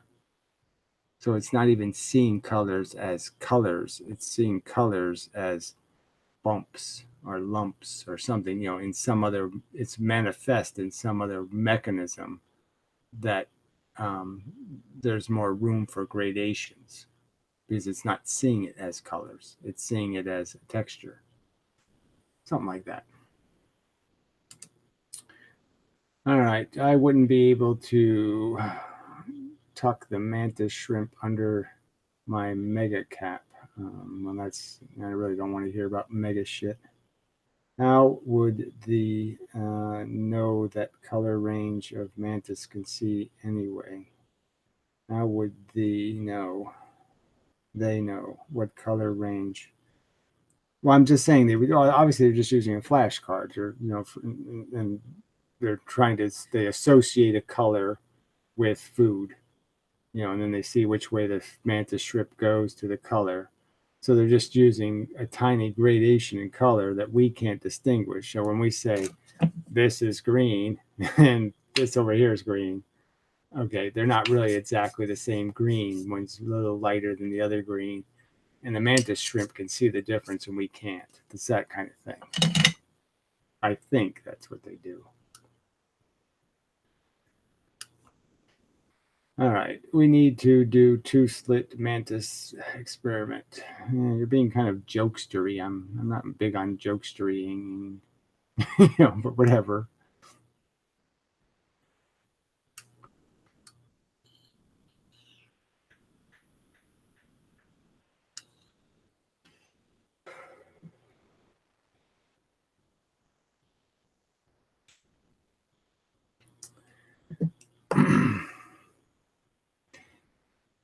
So anyway, yes, this isn't really probably enough mantis shrimp. Really won't qualify as a useful musing, and so giving you your 2-minute warning, people. Engage in some better subjecting, or we'll call it a night.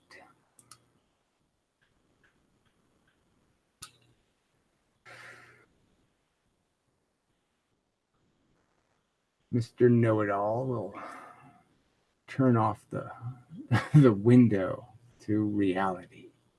Yeah. I'll have to wait till the window opens again.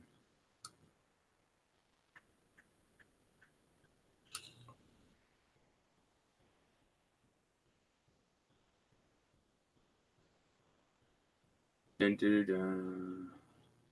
I will say, good day, sir. I have nothing. Okay. Likewise. Have a good day. And it's good seeing you. And yeah, I hope you have enough free time to participate now and then, because I, generally speaking, appreciate your contribution.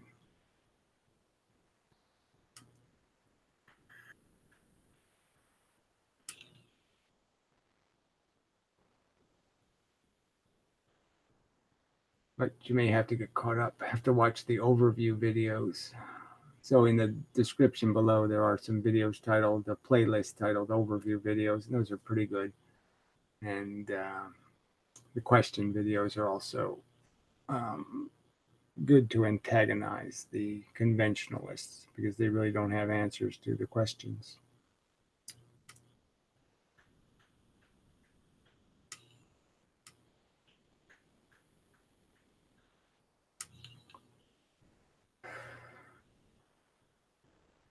Well, not really a professor yet, but you know, I will give myself an honorary degree just because, yeah, I happen to have the right answers. So I probably should be a professor because I'm the one with the actual right theory, the correct theory, you know. So yeah, I probably should be a professor.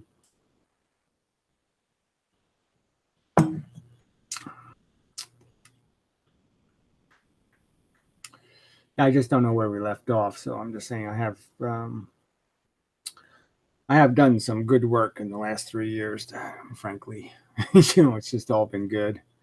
Good. Every day I come up with some new addition, just gets better and better and better. It's kind of how you know you're on the right track, is the path gets clearer and clearer and clearer, you know, and right now it's a 4-lane highway. I mean, you can't miss the road now. So obvious.